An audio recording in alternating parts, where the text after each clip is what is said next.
మనము ధారావాహికంగా ధ్యానిస్తున్న అంశం గుర్తుందా మీకు? అపోస్తలులు ఊరు వెళ్ళారా? మరి ఏమిటయా? స్పష్టత ఉండాలి. అపోస్తలుల ప్రార్థనలు అనేది మనం ధ్యానం చేస్తున్నాం. ఈ అపోస్తలుల ప్రార్థనలు అనే ఈ యొక్క ధ్యానములో పౌలయ్య గారు చేసిన మరొక విశేషమైన ప్రార్థన. ఈనాడు నేను కాస్త ఐఎఫ్జే సెమినార్ గురించి పరిచయాలన్నీ మాట్లాడడం, బలారాధన, వీటి వల్ల కాస్త సమయం చిక్కిపోయింది, తగ్గిపోయింది. అయినా పౌలయ్య గారు చేసిన ఈ ప్రార్థనను కాస్త టూకీగానైనా మీ ఎదుట ప్రస్తావించి ఈ కార్యాన్ని ముగించే ప్రయత్నం చేస్తాను. పౌలు అపోస్తలుడు కొలసీలు రాసిన పత్రిక 1వ అధ్యాయం 9 నుండి 12 వచ్చిన వరకు కలిసి ఉంటాయి. చక్కగా, ఓపికగా, తేటగా, తీరిగ్గా చదవగా మీరు వినండి.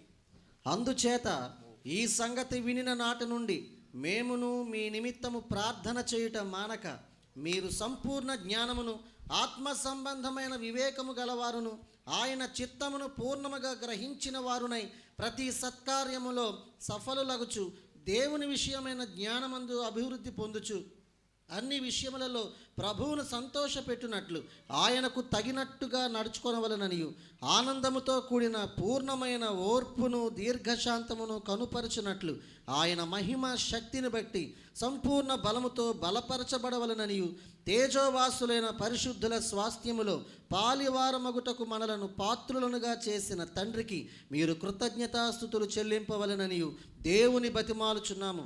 ఆమేన్. దేవునికి మహిమ కలుగునుగాక. ప్రభు ఈ వాక్యములో నుంచి మనతో మాట్లాడునుగాక. It was a prayer by Apostle Paul about the Colossian church, and of course it's about you and me. నిన్ను ఉద్దేశించి, నన్ను ఉద్దేశించి పరిశుద్ధాత్మ దేవుడు అపోస్తలుల చేత చేయించిన ఒక ప్రార్థన ఇది. దీని కాన్సెప్ట్ ఇప్పటికే మీకు చెప్పాను. ఆది అపోస్తలులు సంఘము కొరకు ఏమని ప్రార్థన చేసేవారు? ప్రభువా వారిని స్వస్థపరచండి, ప్రభువా వారికి ఆరోగ్యాలు ఇవ్వండి, ప్రభువా వారికి మంచి పెళ్ళిళ్ళు అవ్వాలి, వారికి చక్కని సంతానం కలగాలి, వారి ఆర్థికాభివృద్ధిని సాధించాలి, వారి గుడిసెలు డాబాలు అవ్వాలి, వారి సైకిళ్ళు, బైకులు, కార్లు అవ్వాలి, పేదరికము స్థానములో వెండి బంగారములు ఐశ్వర్యము తొనికిసలాడాలి. నేడు ప్రముఖ దైవజనుడు మాట్లాడితే వేదికల మీద మైకులో వల్లె వేస్తుంటారే, ఏమిటది? అష్టైశ్వర్యములతో భోగ భాగ్యములతో నా ప్రభు మిమ్మును దీవించునుగాక అని పలుకుతుంటారే.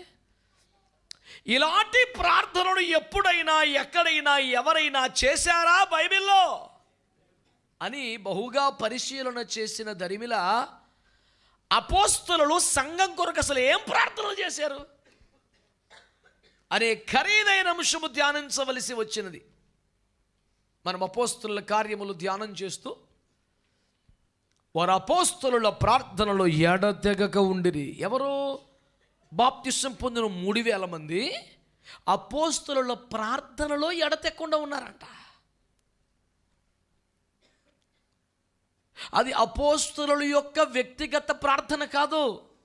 ఆ అపోస్తలులు చేసిన ప్రార్థనలో సంఘం ఎడతెక్కసాగిందట. కాబట్టి ఆహా, పౌలు గారు ఎంత అద్భుతంగా ప్రార్థన చేశారని మనము అబ్బురపడటానికి కాదు విషయం, ఆ ప్రార్థనలో మనము సాగాలట. అబ్బా, పౌలు గారు భలే ప్రార్థన చేశారే అనే మెచ్చుకోలు వారికి ఎందుకు? అంటే పరిశుద్ధులు మన కొరకు ఏం ప్రార్థన చేస్తున్నారు? పరిశుద్ధాత్మలు వారి హృదయంలో మన పట్ల ఏ భారం పెట్టారు? మనం మంచి బట్టలు వేసుకుంటే ఏమి, తక్కువ రకం బట్టలు వేసుకుంటేవి, బాగా పుష్టిగా ఉంటేనేమి, కాస్త బలహీనంతగా ఉంటేనేమి, ఓ మోస్తరు కొంపలో బతికితే ఏమిటి, ఓ ట్రిప్లెక్స్లో బతికితే ఏమిటి, it makes no difference in the spiritual life. అది ఆత్మీయ జీవితానికి ఎట్లాంటి వ్యత్యాసాన్ని చూపించదు కదా. నీవిక్కడ ఏ స్థితిలో ఉన్నావు అనేది ముఖ్యం కాదు, అక్కడ ఏ స్థితి కోసం నువ్వు సిద్ధపడుతున్నావు అన్నది ఇంపార్టెంట్. దానికోసమే కదా భక్తి చేసేది మనం. నిత్యములోని స్థానం ఏమిటి, మహిమలోని సింహాసనం ఏమిటి, ఎలాంటి కిరీటం రాబోతుంది, ఏ బహుమతి పొందబోతున్నావు? హెబ్రీ పత్రిక 11 ప్రకారం మరి శ్రేష్టమైన స్వాస్థ్యమా, మరి శ్రేష్టమైన బహుమానమా, మరి శ్రేష్టమైన దేశమా, మరి శ్రేష్టమైన పునరుత్థానమా, దేనికోసం ప్రయాసపడుతున్నావు?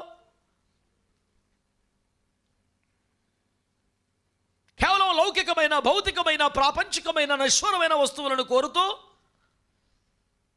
ఆధ్యాత్మిక విలువలు లేని జీవితాన్ని లాగేస్తున్నావా?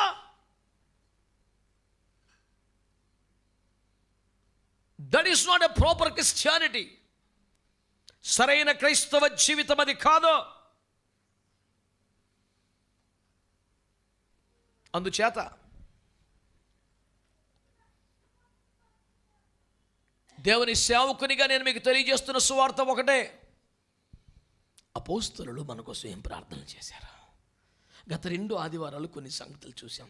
ఈరోజు చదువుకున్న ఈ 3 వచనాలలో ఎంత భావగాంభీర్యము కనబడుచున్నది. పౌలు అపోస్తలులు చేసిన ఈ ప్రార్థనలో 7 ప్రాముఖ్యమైనటువంటి ప్రార్థన అంశాలు ఉన్నాయి. చాలా ప్రత్యేకమైన అంశాలు. ఒక్కొక్క దాని మీద సమగ్రమైన చర్చ చేయాలి అనే కుతూహలం, ఆసక్తి నాకున్నది. కానీ కొన్ని వారాలు పట్టేస్తుంది అలా చేస్తే. అందుచేత మీ ధ్యానానికే వదిలేస్తూ వాటిని మీ దృష్టికి తీసుకొస్తాను. దాని ప్రాముఖ్యతను మీకు జ్ఞాపకం చేస్తాను. ఈ వారమంతా మీరు ఆ విషయములపై ధ్యానము చేయాలని ప్రభువు పేరట మిమ్మల్ని కోరుతూ ఉన్నాను. ఆయన అంటున్నారు, మేమును మీ నిమిత్తము ప్రార్థన చేయటం మానక, మీ నిమిత్తము ప్రార్థన చేయటం మానక. ఏమని చేస్తున్నావుట? నెంబర్ 1, మీరు సంపూర్ణ జ్ఞానమును ఆత్మ సంబంధ వివేకమును గలవారును, ఆయన చిత్తమును పూర్ణముగా గ్రహించిన వారై. పౌలు గారి ప్రార్థనలో నేను మీ దృష్టికి తెస్తున్న మొదటి విషయం, మీకు సంపూర్ణ జ్ఞానం ఉండాలి, తెలివి ఉండాలి, వివేచన ఉండాలని కోరుకుంటున్నాడు కదా. ఎందుకు కోరుకున్నాడంటే మీరు దేవుని చిత్తాన్ని పూర్ణంగా తెలుసుకోవాలని. సంఘము పట్ల దైవజనులు, అపోస్తలులు, లేకపోతే ఇప్పుడు కాపరులు కొన్ని మేము చేసే ప్రార్థన ఏంటంటే, ప్రభు వారిని దీవించండి, అది ఇవ్వండి, ఇది ఇవ్వండి అని మీ కోరిక మేరకు మీరు చెప్పిన ప్రార్థన అంశాల కొరకు గత వారం చెప్పాను కదా. అయ్యా నాకు ఆరోగ్యం కావాలి ప్రార్థన చేయమంటే తప్పకుండా చేస్తాం. వివాహం కావాలి ప్రార్థన చేయండి, చేస్తాం. సంతానం కావాలి ప్రార్థన. మీరు చెప్పిన అంశముల కొరకు ప్రార్థించుట మాకు విధింపబడిన ఒక బాధ్యత. తప్పకుండా బాధ్యతగా చేస్తాం. దేవుడు తన సేవకు నోటి మాట రూఢిపరచువాడు గనక, విశ్వాసాన్ని గణపరచువాడు గనక, ప్రార్థనలు ఆలకించువాడు గనక, తన ప్రజలపై కనికరమ గలవాడు గనక కార్యాలు చేస్తూ ఉంటారు. అయితే మీరే అంశము చెప్పకుండా సైలెంట్గా వెళ్ళిపోతే మాత్రం అందరి కోసం కామన్గా మేము చేసే ప్రార్థనలు ఈ ప్రార్థనలేనని మీ దృష్టికి తెచ్చాను నేను. ఏమిటా ప్రార్థన? మీరు సంపూర్ణ జ్ఞానమును ఆత్మ సంబంధ వివేచనము గలవారై ఉండాలి. మీకు సంపూర్ణ జ్ఞానం కావాలి, ఆత్మ సంబంధమైన వివేచన కావాలి. ఎందుకు కావాలంటే మీరు దేవుని యొక్క సంపూర్ణ చిత్తం ఏంటో తెలుసుకోవాలి. ఆమేన్. నేటి క్రైస్తవ జీవితం ఎంత అమాయకంగా అడ్డగోలుగా ఉందంటే, మొన్న ఒక యవనస్తురాలు ఓ చోట పరిచయం చేస్తూ బాధ్యతాయుతంగా హుషారుగా ఉంటే నేను అడిగాను, బిడ్డ బాప్తిస్మాన్ని పొందామని. లేదంకుల్ ప్రేయర్ చేసుకుంటున్నాను. ఏం ప్రేయర్ చేసుకుంటున్నావు? ఇక తలకే పని చేస్తుందా? అంతటందరూ మారు మనసు పొందాలి, బాప్తిస్మాన్ని పొందాలి, నమ్మి బాప్తిస్మతో రక్షింపబడతాడు, నమ్మకపోతే శిక్ష విధింపబడుతుందని ఇంత క్లియర్గా చెప్తుంటే ప్రార్థన చేస్తుందని. ఏమని ప్రార్థన చేస్తోంది? నాకు నీళ్ళంటే భయం ప్రభువా, నాకు చలి కూడా ఎక్కువే ప్రభువా, నీ పట్ల నాకు అచంచల విశ్వాసం ఉన్నది కనుక నన్ను ఎలాగైనా అంగీకరించు ప్రభువా. Even without baptism why don't you accept me to heaven. ఇదా నువ్వు చేసే బుద్ధిహీనమైన ప్రార్థన? When the universal will of God has been declared very clearly, why you are praying again for the thing which is already revealed? ఇప్పటికే బయలు పరచబడ్డ అంశం కోసం ఎందుకు ప్రార్థన చేస్తున్నావు ప్రభువా? పరిశుద్ధ జీవితం చాలా కష్టంగా ఉంది, నేను కొంచెం అటు ఇటుగా ఉంటాను, పర్వాలేదా అని ప్రార్థన చేస్తావా? ఏమన్నా తెలివి ఉందా? స్పష్టముగా బయలుపరచబడిన దేవుని చిత్తము కొరకు ఇంకా ప్రార్థించడానికి ఏముంది? లోపట్టమే కదా, విధేయత చూపించడం కదా మిగిలి ఉంది. ఎందుకు ఈ మాట చెప్తున్నానంటే, మీరు దేవుని చిత్తమును సంపూర్ణంగా తెలుసుకోవాలని మేము ప్రార్థన చేస్తున్నాం. నీ పట్ల దేవుని ఉద్దేశం ఏంటి, చిత్తం ఏంటి, ఏర్పాటు ఏంటి?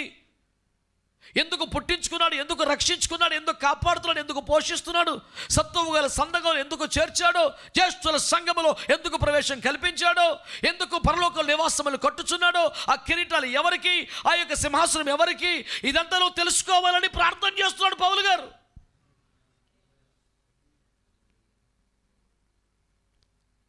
మీరు సంపూర్ణ వివేకమును, ఆత్మ సంబంధమైన వివేక్షమును కలవారై ఉండాలి. ఎందుకంటే దేవుని చిత్తము మీకు సంపూర్ణంగా తెలియాలి.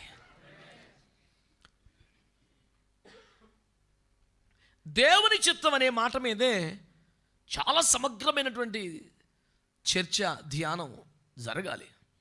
కానీ మిగతా విషయాలు కూడా మళ్ళీ ఒక వారానికి వాయిదా వేయకుండా ఈ పూట అయితే ఎగ్గొట్టాలనే కొత్త నిశ్చయం ఉంది కనుక కొట్టే తెచ్చే ఫార్ములానే ఆశ్రయించాను. పైన మాట్లాడుకుంటే దేవుని చిత్తం ఏమిటి? ప్రభు నేర్పిన ప్రార్థనలో కూడా అందరూ నీ చిత్తము పరలోకమందు నెరవేర్చును, భూమి మీద కూడా నెరవేరును గాక అంటారుగా. ఏమిటి దేవుని చిత్తం నీ పట్ల? మీరు పరిశుద్ధులగుటయే, అనగా దేవుని ఎరుగని అన్య జనుల వలె కామాభిలాష ఎందుగాక పవిత్రతను తన ఘటమనగా శరీరమును ఎలాగో కాపాడు కొనవలను ఎరిగి ఉండుటయే దేవుని చిత్తమని 1 తెస్సలోనికీయులు 5:4 ప్రభు రాశాడు. 7వ వచనములో మీరు పవిత్రులుగా ఉండుటకే పిలువబడ్డారు, అపవిత్రులుగా ఉండటానికి అది దేవుని చిత్తం అని రాశాడు. అంటే మనందరి పట్ల దేవుని చిత్తం ఏంటి అసలు? పరిశుద్ధ జీవితం అనండి. ఇది ఇండివిజువల్గా మారదు. It is the universal will of God for the church. సంఘము పట్ల దేవుని సార్వత్రికమైన చిత్తం ఇది. మరి అది నీ పట్ల ఎలా ఉందో, మరి నీ పట్ల, నా పట్ల, ఈ ప్రపంచంలో ఏ దేశమైనా, ఏ భాష మాట్లాడువాడైనా, ఏ సురక్తముతో కొనబడి, వాక్యములో కడగబడి, ఆత్మచేత ముద్రించబడి, మహిమగల అతని రాకడ కొరకు ఎదురు చూస్తున్నవాడు ఎవడైనా, వారందరికీ ఒక్కటే విధి. అదేంటంటే పరిశుద్ధ జీవనం ప్రాక్టీస్ చేయాల్సిందే. పరిశుద్ధ జీవితమరయుడి ధరణిలో ప్రభురాక చాలా సమీపమాయే. ఇంకేం ఆలస్యం లేదు. పరిశుద్ధ జీవితపు ఆవశ్యకత. ఎందుకంటే నీ మరణం నీకు తెలీదు, ప్రభు రాక నీకు తెలియదు. నేను ఇంకా ఒకరికి చెప్తాను, యేసయ్య రాకడకైనా కొన్ని సూచనలు ఉన్నాయి, కానీ నీ మరణానికి ఏ సూచన లేదు కదా. ప్రతి క్షణం ఇదే చివరి క్షణమేమో. ఇప్పుడు ప్రభు వస్తే నన్ను పిలిచిన నేను మహిమలో యేసుతో ఉండగలిగిన యోగ్యతతోనే బతకాలి, చావాలనే కసి లేకపోతే ఎందుకు ఆ క్రైస్తవ జీవితం అసలు నీకు? మరింకెందుకు క్రైస్తవ జీవితం? స్వస్థతల కోసం వచ్చావా? ఆశీర్వాదాల కోసం వచ్చావా? ఆయన నీతిమంతుల మీద అనీతిమంతులు కూడా సమానంగా కృప చూపిస్తున్నాడు, వర్షాన్ని కురిపిస్తున్నాడు. నీకు స్వస్థతే కావాలి, దీవెనే కావాలంటే బాప్తిస్మే పొందే అక్కర్లేదు. యేసు ప్రభు స్వస్థపరిచిన జనసమూహంలో అందరూ బాప్తిస్మం పొందిన వల్ల, రొట్టె చేపలు తిన్న వాళ్ళందరూ రక్షణ పొందిన వల్ల, తన వద్దకు వచ్చిన వాడు ఎవడికైనా దీవెనలు ఇస్తాడు, దానికి బాప్తిస్మం పొందాలి. బాప్తిస్మం పొందేది పరలోక రాజ్యం కోసం, క్రైస్తవులుగా బతికేది దేవుని సింహాసనం కోసం, ఆ దేవుని కిరీటం కోసం, ఆయనతో యుగయుగాలు బతికేదాని కోసం. ఈ తక్కువ స్థాయి ఆశలు, కోరికలతో బతికేది క్రైస్తవమే కాదు. ఎంత ఘాటుగా చెప్తాడు పౌలు గారంటే, మనం ఈ లోకం మట్టుకే నిరీక్షణ కలిగిన వారు అయితే మనకంటే దౌర్భాగ్యులు లేడన్నాడు. ఇంకంతకైనా ఎవడు తిడతాడు భూమి మీద?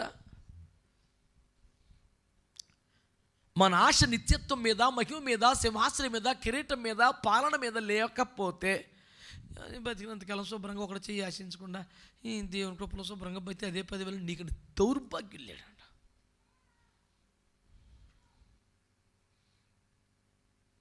ఏ జబ్బు లేకుండా, రోగం లేకుండా, నొప్పి లేకుండా, తిప్పలు లేకుండా, అప్పు లేకుండా శుభ్రంగా బతికితే అదే 10,000. నాకు అంతకన్నా కోరిక ఏమి లేదంటే ఆడికన్నా దౌర్భాగ్య క్రైస్తవులు లేడంట. మరి ఎవడు సౌభాగ్య క్రైస్తవుడు? ఎన్ని శ్రమలు వచ్చినా, నిందలు వచ్చినా, కరువు వచ్చినా, ఖడ్గం వచ్చినా, వస్త్రహీనత వచ్చిన, ఉపద్రవం వచ్చినా పోతే ఒక అవయవమైన పోవాలి, కానీ నా పరిశుద్ధత పోకూడదు, నా ప్రతిష్ట పోకూడదు, నా సమర్పణ పోకూడదని దేవుని కొరకు రోషంగా బతికేవాడు సరైన క్రైస్తవుడు. ఓరగా దీవెనలు, ఆశీర్వాదాలు అంటూ ఆ మాత్రానికి రక్షణ పొందక్కర్లా, సంఘంలో నాటబడక్కర్లా, ఉపదేశంలోకి రాక్కర్లా, ఇలాంటి అపోస్తుల బోధ ఉన్న సంఘానికి ఎత్తుకుంటూ రావక్కర్లా, దేశమంతా వదిలి ఏడబడితే వాడు సంఘాలు వెళ్ళి సెటిల్ అయిపోయిన హాయిగా. మనకు దర్శనం ఉంది, మనకు గురి ఉంది, మనకు ఒక కసి భారం ఉంది. అది మన ప్రభుతో యుగ యుగాలు ఉండాలి.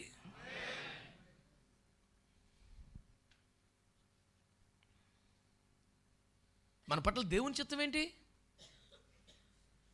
పరిశుద్ధ జీవితం అనండి. అలాగే అదే తెస్సలోనికీ పత్రిక 5:16 చెప్పాడు, మీరు ప్రతి విషయంలో దేవునికి కృతజ్ఞతాస్తుతులు చెల్లించేలాగు చేయుట యేసు క్రీస్తునందు మీ విషయంలో దేవుని చిత్తం. ప్రతి విషయానికి ఏం చెప్పాలట అనండి? ప్రతి విషయానికి ఏం చేయాలట? చాలామంది అంటారు వాడు దేనికి పడితే దానికి స్తోత్రం చెప్తారండి. సమయం సందర్భం లేదంటే సమయం సందర్భం ఉండకూడదని వాక్యం చెప్తుందండి. పెద్ద తెలివైనోడు బయలుదేరావేక విమర్శించడానికి. నీకు అంతకన్నా ఇంకేమి రాదా? దేవుని వాక్యం ఏమంటుంది? తినుటకు, త్రాగుటకు, కూర్చుంటకు, లేచుటకు, పండుకున్నటకు, ఆడుకున్నటకు ప్రతి దానికి సమయము కలదు. కానీ ఎల్లవేళలా సమయం లేకుండా చేయాల్సింది ఏమిటి? స్తోత్రం ఒకటే. అన్నిటికీ సమయం ఉందిరా బాబు, దేనికి పడితే దానికి ప్రతి దానికి సమయం ఉంది. కానీ సమయం లేకుండా ఎల్లప్పుడూ ఏం చేయాలి? దేవుణ్ణి స్తుతించుడి. పాట మటుకు ఎల్లప్పుడు, మనం చేసేది మటుకు అప్పుడప్పుడు. అరే ప్రతి దానికి స్తోత్రం ఏమిటండి? అవునండి, ప్రతి దానికి చెప్పాల్సిందే.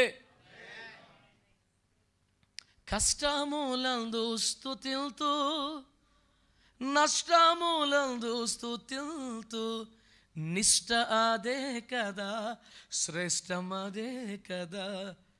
అది భక్తి అంటే. సదా స్తుతిల్తూ యేసు రక్షక, యేసు రక్షక, నిన్నే స్తుతిల్తూ రక్షక, నిన్నే స్తుతిల్తూ రక్షక. సదా స్తుతిల్తూ యేసు రక్షక. హల్లెలూయా. కష్టాల్లో ఏం చేయాలట? నష్టాల్లో, బాధల్లో, కరువుల్లో, శ్రమల్లో, లాభాలలో ఏది పరిస్థితులు మారాలి తప్ప స్తోత్రించే స్థితి మారడానికి వీలు. దేవునికి స్తోత్రం కలుగునుగాక. మన పట్ల దేవుని చిత్తం ఏమిటి? ప్రతి విషయానికి స్తుతులు చెల్లించడమే. యెహోవా ఇచ్చిన, యెహోవా తీసుకొని పోయి, యెహోవా నామమునకు స్తుతి కలుగునుగాక.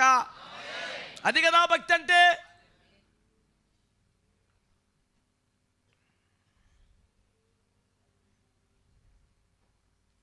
దావీదు కీర్తనలు మీరు చదివితే చాలా విచిత్రం ఉంటాయి కొన్ని టెక్స్ట్లు, ఇంట్రడక్షన్స్ పైన. దావీదు అదుల్లాము గృహం నుండి పారిపోయి ఆ కొండ మీద దాక్కున్నప్పుడు రాసిన స్తుతి కీర్తన. అప్పుడు ఎవడు రాస్తాడు స్తుతి కీర్తన? ఫ్యామిలీ పోయింది, రాజ్యం పోయింది, అన్నీ పోయినాయి, అడవిలో ఉన్నాడు, ప్రాణం కూడా పోయేలాగుంది. అటు సర్వసైన్యం వేసుకుని రాజుగారు తన్నుతున్నాడు. అక్కడ కూర్చొని ఒక విషాద గీతిక, ధనుర్గీతిక కాదు, స్తుతి కీర్తన కూడా రాశాడంట. ఇదిగో జనము ఒంటిగా నివసించడము, మెట్టల శిఖరముల మీద చూస్తున్నాను, రాజు యొక్క జయధ్వని వారిలో వినబడుతున్నారు. వాళ్ళు ఇంకా వాగ్దాన దేశం వెళ్ళలేదు సార్, అరణ్యంలో ఉన్నారు, ఎడారిలో ఉన్నారు, బాలకులంటి వాళ్ళు తగులుకున్నారు, బిలాములు తయారైపోయాడు. ఇన్ని రకాలుగా ఉంటే కూడా ఆ చెరలో, ఆ ఎడారిలో, ఆ లోయలలో, ఇంకా వాగ్దాన దేశానికి సుదీర తీరంలో ఉండి ఏం చేస్తున్నారట? రాజు యొక్క జయధ్వని. వాళ్ళ దగ్గర విచారధ్వనులు. ప్రభా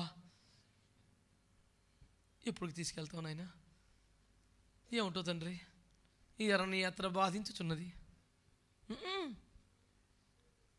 చెరలోనే, ఎడారిలోనే, అరణ్యములోనే, లోయల్లోనే రాజు యొక్క జయధ్వని వారిలో కనబడుతుందంట. దేవునికి స్తోత్రం కలుగునుగాక. ప్రతి విషయంలో దేవునికి కృతజ్ఞతాస్తుతులు చెల్లించాలి. పౌలు శీల చెరసాల్లో వేయినప్పుడు వాళ్ళు ఏం చేశారంట? దేవునికి పాటలు పాడుతూ ప్రార్థనలు చేస్తున్నారట. యాకోబు అనే అపోస్తలుడు పౌలు గారి కన్నా సీనియర్ కనుక వారు ఏం చెప్పారంటే, అబ్బాయి రే సంగమా, మీలో ఎవరికైనా సంతోషము కలిగిన వాడు కీర్తనలు పాడాలి. మరి జైల్లో పెట్టాక మనోడు పాడుతున్నాడు ఏంటి? సంతోషం కలిగింది. ఎందుకని? ప్రభువు నిమిత్తము నేను శ్రమపడే ఒక భాగ్యం నాకు దొరికింది. పౌలు గారే రాసిన ఒక మంచి మాటని చెప్పనా? ఆయన నిమిత్తము శ్రమపడుటయు మనకు అనుగ్రహింపబడింది. శ్రమపడుట ఒక అనుగ్రహమా? ఓరి నాయనా, ఒక అనుగ్రహం అటండి శ్రమ. మరి శ్రమే పరిశుద్ధతను పెంచినప్పుడు నీ కట్టడలను అనుసరించి నడుచుకున్నట్లు శ్రమ నొంది ఇందుట నాకు మేలాయను. దేవునికి స్తోత్రం కలుగునుగా. హల్లెలూయా. ఎంత చక్కని మాట. మేలాయను ప్రభు శ్రమనొందుటని దాసునికెంతో మేలాయను. అతను అంటాడు, గతకాలపు జీవిత వ్యధలనియు నేటి మధుర గీతములాయను ప్రభు. గతకాలపు జీవిత వ్యధలన్నీ నేటి మధుర గీతములైనయట. దేవునికి స్తోత్రం కలుగునుగా. ఇంకా తెగించి బీభత్సంగా ఒక స్టేట్మెంట్ అన్నాడు, గుండెలు దమ్ము సరిపోవాలి ఆ మాట చెప్పాలంటే. ప్రతి గాయము పరిశుద్ధత పెంచగా మరి అధికముగా శ్రమకై వేడితి అంటాడు. దమ్ముండాలి సార్. అంత ఈజీగా పాడేస్తాక స్తోత్రం చెల్లింతలా ఉండదు. అది చాలా కష్టం. నాకు ఇంకొంచెం శ్రమలో పెట్టండి ప్రభా, ఎవడైనా ప్రార్థన చేయడానికి ఎంత దమ్ము ఉండాలి సార్. అది చాలు ప్రభా, తట్టుకోలేకపోతున్నాను, కనికరించి ప్రభా, విడిపించు ప్రభాకి నా వల్ల కాదు ప్రభా. కదలలేక నా కథ ముగించబోగా, పోన్లే కొడుక ఎత్తుకుంటాను నువ్వు పద అంటూ. పోన్లే నాన్న, పోనీ సరిపెట్టాయి. ఆయన రెక్కల కింద ఆశ్రయం ఎవరికి కల్పించారో వారికే చేతులకు యుద్ధమును వ్రేళ్లకు పోరాటం నేర్పాడట. దేవునికి స్తోత్రం. రెక్కల కింద దాగి ఉండట సేదతీరుట అలవాటు అయిపోయిన ప్రాణంలాగా ఉందిలే. ఏదో నేర్చుకోముందో. నా చేతులకు యుద్ధము నేర్పి నా వ్రేళ్లకు ఇలా పోరాటము నేర్పి నా కన్నీటిని నాట్యముగా మార్చి యుద్ధములో నాకు జయమునిచ్చు నీవే. నా నిరీక్షణ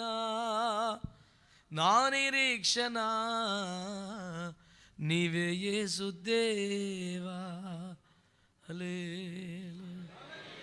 హల్లెలూయా.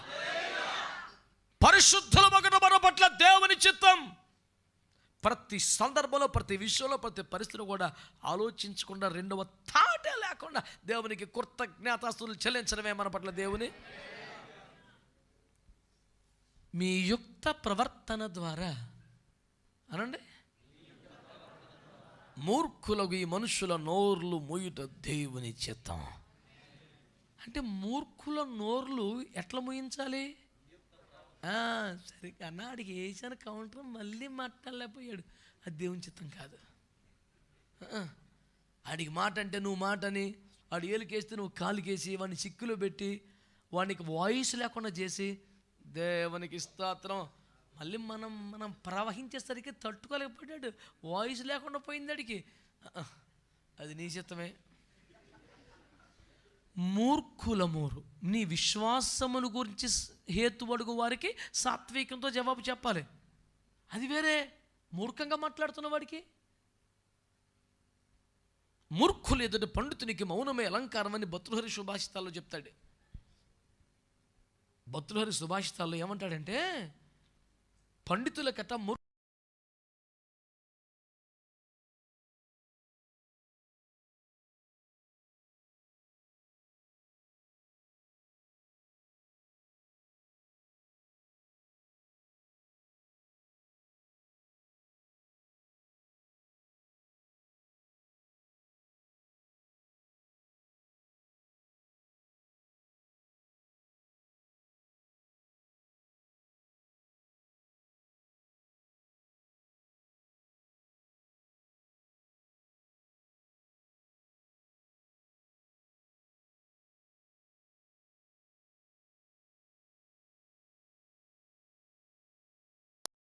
తన ధనం నుంచి మంచి విషయాలు మరి నీ ధననిధి ఏమిటో నీకు తెలియాలి కదా.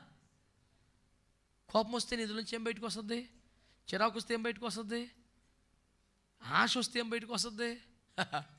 అసలు నీ దగ్గర సంచే లేకపోతే కదా కరెక్ట్. సద్విషయములను మాత్రమే కలిగి నీ సంచుకుంటే ఏ పరిస్థితి అయినా సరే ఏది ఏమైనా గాని దేవా నిన్నే సేవింతును. ఆ కసి ఆ క్వాలిటీ ఉంటుంది. నా ముందు లోకాశల్, వెనుకేమో సిలువ, ముందేమో ఆశ. ఏది కావాలా? ముందుకే సాగిద్దాను. హల్లెలూయా. ఎందుకని ఆశలను ఎదరకుండా ఎడిపోదాం? కోరుకుంటామే సిలువ వైపు వెళ్దామా, ఆశల వైపు వెళ్దామా? నే వెనుదిరుగల్ వెనుకాడల్ నేడే సుడే పిల్చిన సుదినం. హల్లెలూయా. మీ ఇష్టం. ఆశల వైపు వెళ్తారా, సిలువ వైపు వెళ్తారా? సిలువ అంటే స్వావే, సిలువ అంటే శ్రమే, సిలువ అంటే నిందే, సిలువ అంటే అవమానమే. నీ ఇష్టం. వెనక్కి వెళ్ళిపోతే బోల్డ్ ఆశలు, ఎదరికి వెళ్ళిపోతే అన్ని సిలువలే. ఇటు వెళ్దాం. నా ముందు సిలువ, నా వెనుక లోకాశల్, నాదే దారి. నీ ఇష్టం, తెలుసుకో. నా మనస్సులో ప్రభు, నా చుట్టూ విరోధులు, నాదే దారి. నేసుని వెంబడింతునని నేడేగా నిశ్చయించితిని. నే వెనుదిరుగా వెనుకాడన్ నేడే సుడు పిల్చిన సుదినం. దేవునికి స్తోత్రం కలుగునుగా. హల్లెలూయా. బిడ్డలారా, దేవుని వాక్యమును జాగ్రత్తగా పరిశీలన చేస్తే మన పట్ల దేవుని చిత్తం ఏమిటో అర్థమవుతుంది కదా కొంచెమైనా. ప్రభు ఏమంటున్నారు? మీకు జ్ఞానం రావాలి, మీకు వివేచన ఉండాలి. ఎందుకయ్యా అంటే దేవుని చిత్తాన్ని సంపూర్ణంగా తెలుసుకోండి. రోమాపత్రిక 12లో సజీవ యాగంగా సమర్పించుకునే భక్తుల గురించి, మీరు సజీవ యాగంగా మీ శరీరాలు సమర్పి లోక మర్యాద అనుసరింపకండి, ఉత్తమమును అనుకూలమును సంపూర్ణమైన దేవుని చిత్తం ఏదో తెలుసుకున్నట్లు మీ మనస్సు మారి నూతనం ఒకటి వల్ల రూపాంతరం పొందారన్నాడు. మనస్సు మారి నూతనం ఎందుకు అవ్వాలంటే అసలు నా పట్ల దేవుని చిత్తం ఏంటో తెలుసుకోవాలన్న ఆశ అప్పుడు కలుగుద్దంట. సంపూర్ణమును ఉత్తమమును అనుకూలమునైన దేవుని చిత్తం ఏదో పరీక్షించి తెలుసుకోవటానికి. నిశ్చితమైతే కాపాడు ప్రభు, నిశ్చితమైతే తోడుకోండి ప్రభు, నిశ్చితమైతే నాకు, నిశ్చితమైతే ఆ పదాన్ని వాడేయటమే అడ్డగోలుగా పొద్దుగూకులా.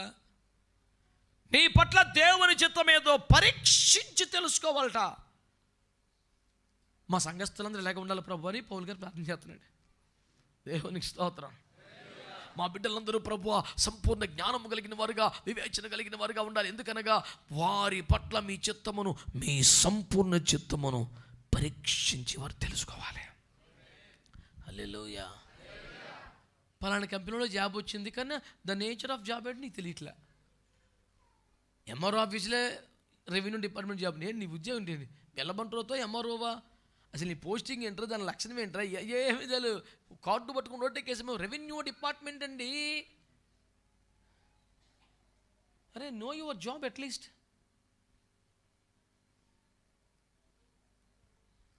పౌలయ్య గారు సంఘం కోసం ఏమని ప్రార్థన చేస్తున్నారు? అలా చూస్తారేంటారా బాబు? అందరినీ స్వస్థపరచండి ప్రభా, అందరిని ఆశీర్వదించండి ప్రభా, అందరికి డబ్బులు ఇవ్వండి ప్రభా, అంతేనా? ఇప్పుడు ఈ ఉపదేశాన్ని ఇదే కోణంలో 5 గంటలు చెప్పాక కూడా వచ్చి 6 గంటలు ప్రార్థన, కొంచెం తలకాయ నొప్పిగా ఉంటుంది, ప్రార్థన చేయండి.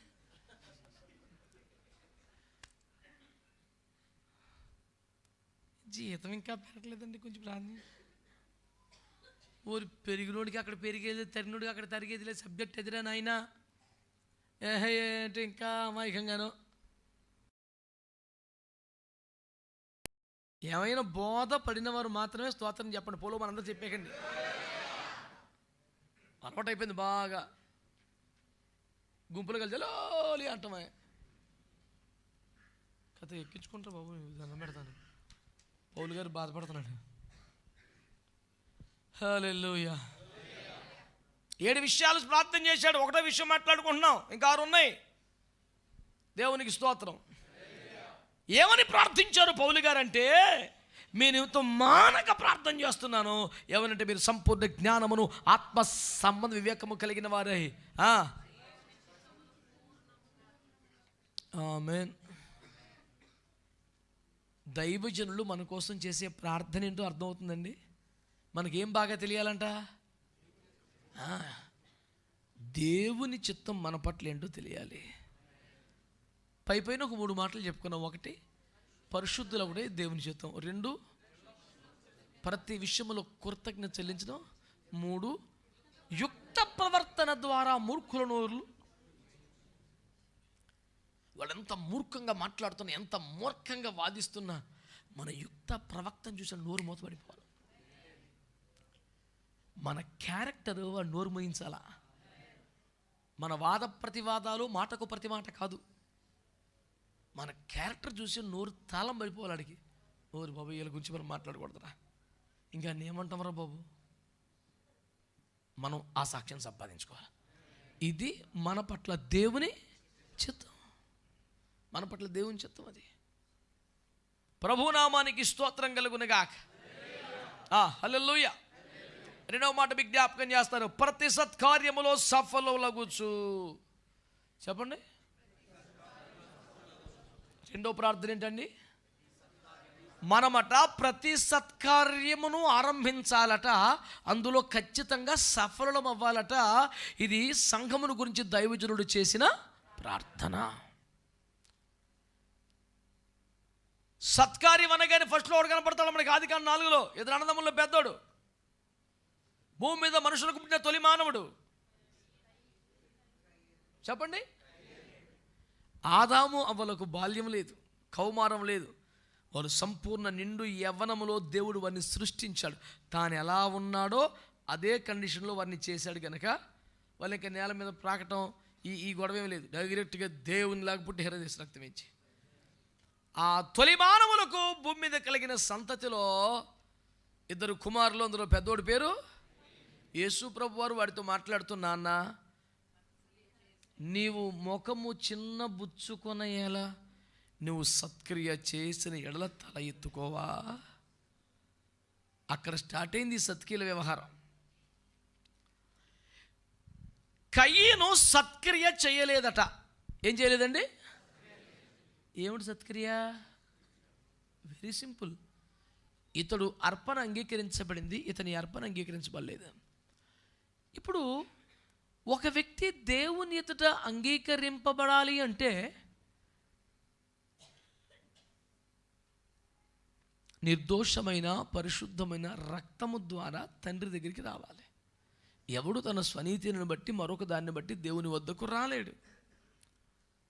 నాకున్నదో నేను ఇస్తాను, నీకున్నదో నువ్వేస్తావు, దాన్నే ఉంది అని చెప్పేసి మనోడు నా దగ్గర కూరగాయలే ఉన్నాయి, నా దగ్గర ఇవే ఉన్నాయని ఏదో పట్టుకొచ్చాడు. అక్కడ ఇవ్వటం ఆఫరింగ్ ముఖ్యం కాదు, అమౌంట్ ముఖ్యం కాదు. నువ్వు గొర్రెపిల్లని తెచ్చావు, ఎంత ఖరీదు చేద్దా? 5,000, నేను కూడా 5,000 రూపాయలు సందేస్తాను. అసలు పాయింట్ అది కాదు. అది పరిశుద్ధ రక్తం ద్వారా దేవుని దగ్గరికి వచ్చాడు. రక్తం లేకుండా నువ్వు దేవుని దగ్గరికి వస్తావు, వర్కౌట్ అవ్వదు. నీకున్నది నువ్వు ఇచ్చావు, నాకున్నది నేను ఇస్తానా? ఏమున్నది? ఇది ఇంకా ఆబీబీలోనే ఉన్న మనోడు. అంటే దేవుని ఎదుట అంగీకరింపబడే అర్పణతో ఆయన సన్నిధికి వచ్చుట ఒక సత్క్రియ. కయ్యనో నీ ముఖము చిన్నబుచ్చుకున్నావేమి, సత్క్రియ చేసిన ఎడల నువ్వు కూడా తలెత్తుకునేవాడివిగా. ఇప్పుడు తలంచుకొని ఎడవలసిన కర్మ నీకు ఎందుకు వచ్చింది? డబ్బే ముఖ్యం అనుకుంటున్నావా? నేను 10,000 ఇస్తాను, 50,000 ఇస్తాను. ఎవరికి కావాలరా డబ్బు? అది కాదు. నీవు అంగీకరింపబడే అర్పణతో రా. సత్క్రియ. ఊరుపకారం చేద్దాం, దాన ధర్మాలు చేద్దాం, దాతృత్వం గల చేయగా, ఎముకే లేని చేయగా ప్రపంచంలో సాక్ష్యం పొందుదాం. మంచిదే, కానీ ముందుది కాదు. దేవుని ఎదుట అంగీకరింపదగిన ఒక అర్పణ, ప్రాయశ్చిత్తంతో, శుద్ధీకరణతో, సమర్పణతో నీ హృదయాన్ని, జీవితాన్ని దేవుని బలిపీఠం మీద అంగీకరింపదగిన విధంగా దేవుని దగ్గర రా. అది ఫస్ట్ సత్క్రియ. అది నీవు అంగీకరించబడలేదు, నీ అర్పణ ఎందుకు? అందుకే మన సేవలో మనం కాస్త ఖండితంగా పాటించిన, కొంతమందికి బాధ అనిపించిన, మొదట వ్యక్తి అంగీకరించబడితేనే ఆ తర్వాత అర్పణ అనేది ఆదికాండంలోనే కనబడుతున్న 3వ పేజీలోనే ఉన్న ప్రాథమిక సిద్ధాంతం అది. ఎవడేది పట్టుకొచ్చినా ఆ దేవుడు మిమ్మల్ని దీవించును కాక అని తీసుకోకపోతే ఆడికి బాధ వచ్చేస్తుంది. మరి ఇప్పుడు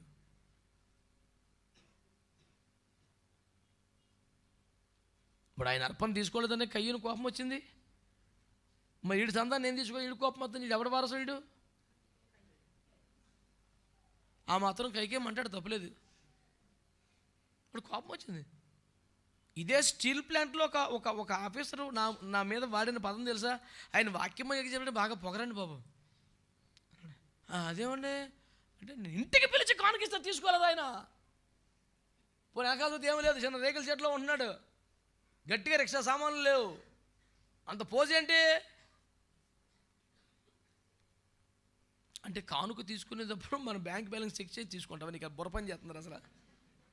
మనకు ఆల్రెడీ 5 లక్షలు ఉన్నాయి కాబట్టి తీసుకుందాం వద్దనుకుంటాడా అని. ఎవడ 2 చెవుల మధ్యలో కొంచెం గుజ్జు ఉండాలి కదా.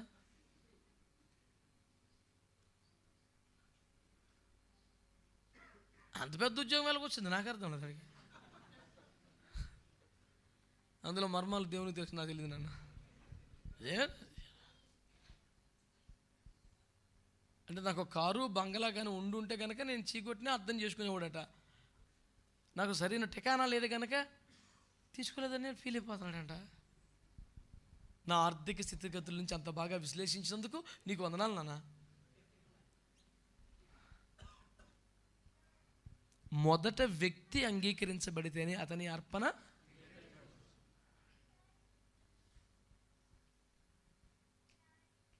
ఏలూరులో మాకు తెలిసిన ఒక ఆంటీ గారు, నాన్న ఈసారి వచ్చినప్పుడు తప్పకుండా ఇంటికి ఇంటికి అంటున్నారు. ఇన్నిసార్లు అంటున్నారు కదని. ఏంటి అంటే అసలు దేని గురించి? ఊరికైనా ఇల్లు చూస్తామని, అంత అవసరం లేదు, నేను రాను. ఎక్కలాని ఇల్లు కట్టిందంటే ఇల్లు నాకు చూపించాలండి, గదులు తిప్పి చూపించదండి ఇప్పుడు ఇల్లు అంతానే. నేను ఇంకేదన్నా ప్రార్థన అవసరం ఉందేమో, ఒక సేవకుడు వచ్చి ప్రార్థన చేయాల్సినంత విషయం ఏదైనా ఉందా? కాదండి. ఏంటి విషయం? ఏం లేదు నా ఇల్లు చూస్తామని.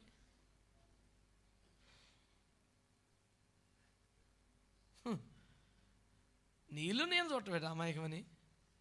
పునాదులు గల పట్టణం ప్రిపేర్ అయిపోయింది, మొత్తం లైటింగ్ పెట్టారు, దగదగ మెరిసిపోతుంది, వేసి రక్తం ఇచ్చి.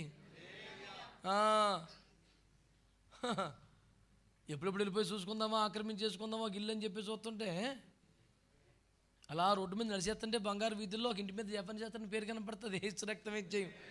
ఏంటి అమాయకంగా కనపడుతుంది ఏంటి వ్యవహారం? దేవునికి స్తోత్రం కలుగునగా.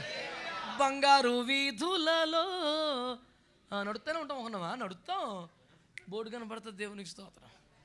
నాకైనా యేసు సుందరము బంగారిల్లు, కన్నీరును కలతలు లేవు, యుగ యుగముల పరమా హల్లెలూయా. నీ ఇంజిన బట్టిగా ఆడటం లేదే, దేవునికి స్తోత్రం. బిడ్డలారా గుర్తుపెట్టుకోండి ఒక విషయం, సత్క్రియ ఏమిటి సార్? దేవుని ఎదుట అంగీకరింపబడిన అర్పణతో రావటం సత్క్రియ. నువ్వు ఎందుకు కోప్పడిపోతున్నావు? సత్క్రియ చేస్తే నువ్వు కూడా తలెత్తుకుంటావు కదా, ముందు అయి నేర్చుకో అన్నాడు యేసు ప్రభు. సత్క్రియ దేవుని ఎదుట అంగీకరింపబడే అర్పణతో రావడం సత్క్రియ. ఇప్పుడు చెప్పండి, దేవుని ఎదుట అంగీకరింపబడే అర్పణ అంటే డబ్బులా? చెప్పండి. అందుకే దాన్ని పెద్ద పట్టించుకోమా. ముందు నువ్వు అంగీకరించబడాలని హృదయం, నీ పెదవులు, నీ గొడవ గోత్రం బోర్డు ఉంది, ఎప్పుడో 7వ నెంబరు ద్రవ్యం, దాన్ని ఫస్ట్ ప్లేస్లో పెడతానంటే ఎలాగవుతుంది?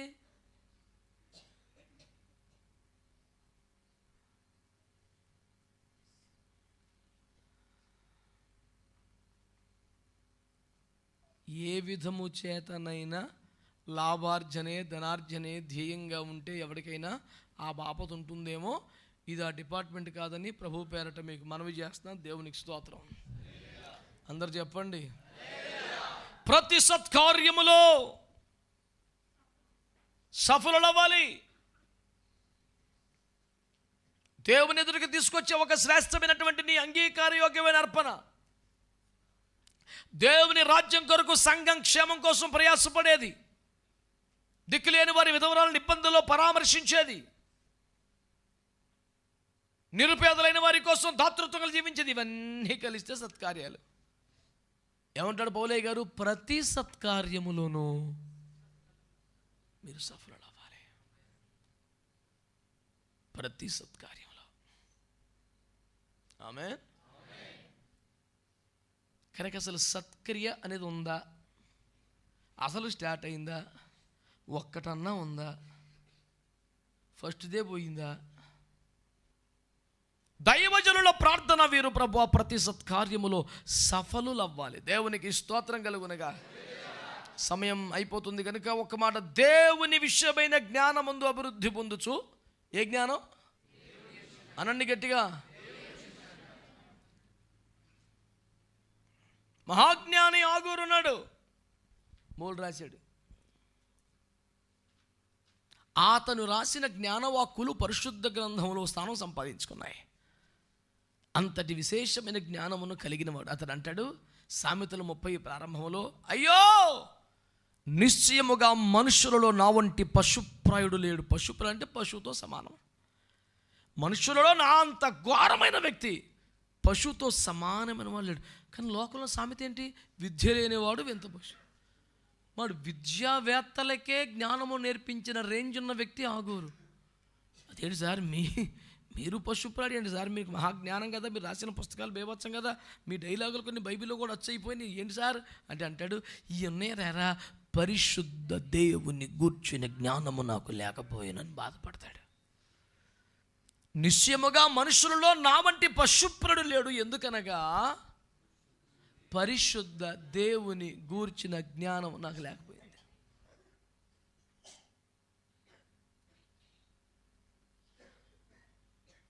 ఈ మాటలు మీరు బాగా ఆలోచించారా?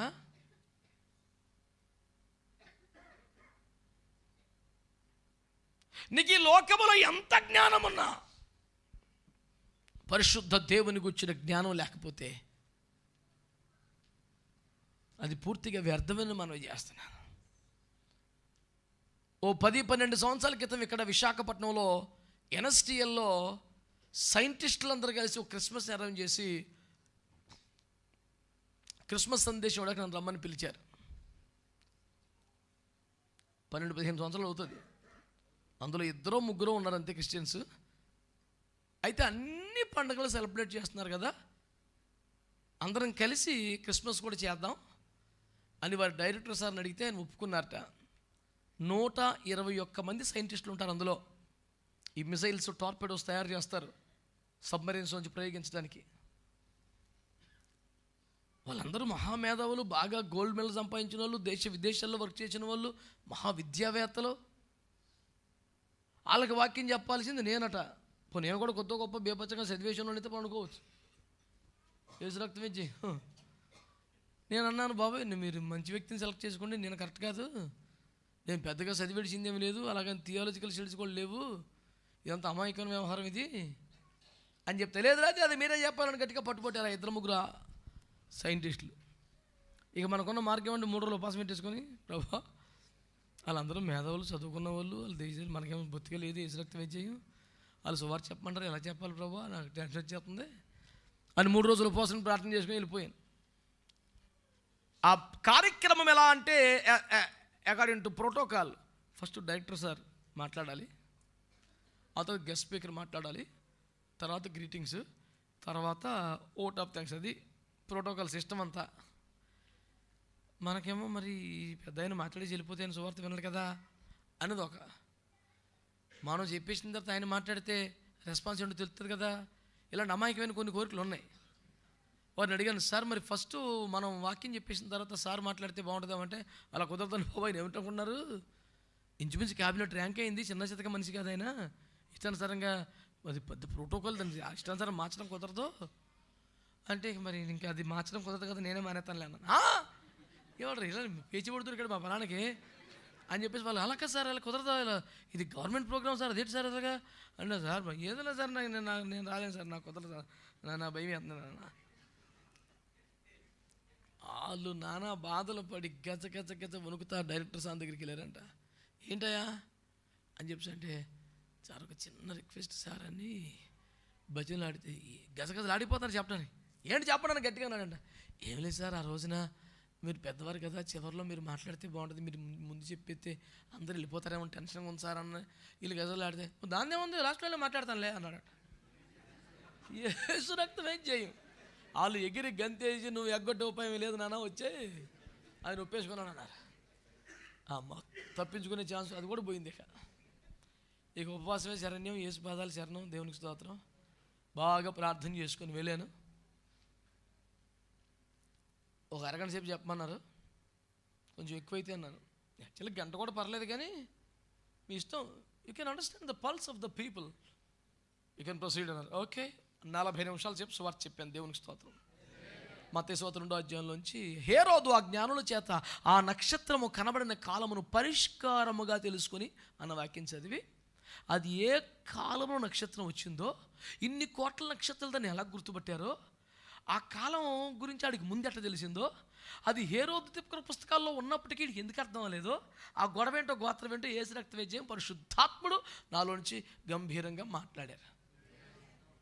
అయిపోయింది, చిన్న ప్రార్థన చేసేసి కూర్చుని పోయారు. ఇప్పుడు మనకి ఏం తెలియాలా? రెస్పాన్స్ తెలియాలి. అక్కడేంటి మీలో ఎవరన్నా ప్రభావం చేతులు ఎత్తనమనే అలా లేదు.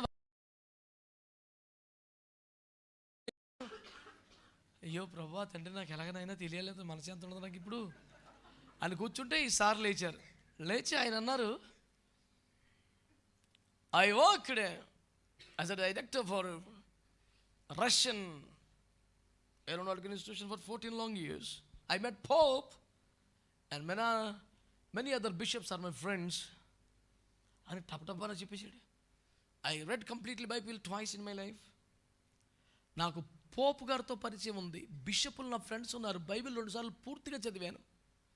అయినా best book in the world అంటే భగవద్గీత అంటాను నేను, దానికి మించిన పుస్తకం లేదు అని మొదలెట్టుకొచ్చాడు. నాకు ఇక మొత్తం గాలిపోయింది. అలా ఉంది నా పరిస్థితి. నాకు పోపు తెలుసు, బిషప్పులు తెలుసు, బైబిల్ మొత్తం చదివా, కానీ భగవద్గీత టాప్, దానికి మించింది లేదు. సరే మరి ఎవరి ఇష్టం మరి మనం చేయగలిగిందే ఉంది, కానీ మనం చెప్పింది మటుకి ఎక్కలేదని అర్థమైపోయింది.